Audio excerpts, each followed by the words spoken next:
ரொம்ப காயப்பட்டிருக்கீங்கல்ல, மனுஷங்களால, மனுஷங்க வார்த்தைகளால, அவங்க செயல்களால.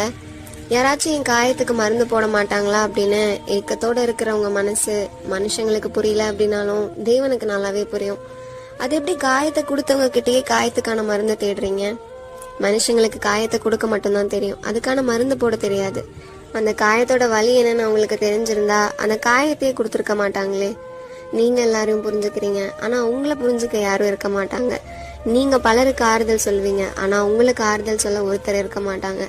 நீங்க மத்தவங்களோட கஷ்டமான நேரத்துல கூட இருந்திருப்பீங்க, ஆனா உங்க கஷ்டமான நேரத்துல அவங்க இருந்திருக்க மாட்டாங்க.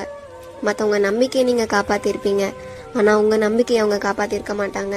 மத்தவங்க எதிர்பார்ப்புகளை ஃபுல்ஃபில் பண்ண ட்ரை பண்ணிருப்பீங்க, ஆனா உங்க எதிர்பார்ப்பை யாரும் கண்டுக்க கூட செஞ்சிருக்க மாட்டாங்க. எல்லாத்தையும் கொடுத்து கொடுத்து எம்டியா நிக்கிறீங்கல்ல, அதோட சேர்த்து காயத்தையும் வாங்கிட்டு அதோட வலியையும் நீங்க தான் அனுபவிக்கிறீங்க. ஆனா உங்களோட எல்லா கஷ்டமான சூழ்நிலையும் தேவன் உங்க கூட இருந்து நீங்க பண்ற நன்மையான விஷயங்களை ஒரு பக்கம் நின்று அவர் ரசிச்சு பார்த்துட்டு இருந்திருப்பாரு. அதோட ஆறுதலாவும் இருந்திருக்காரு. எனக்குன்னு உண்மையா யாருமே இல்லை அப்படின்னு நீங்க நினைக்கும் போதெல்லாம் உனக்கு நான் இருக்கேன் அப்படின்னு நிறைய சூழ்நிலைகள் மூலமா உணர்த்திட்டே இருக்காரு. இதோ இப்ப கூட உங்க காயத்துக்கான மருந்தா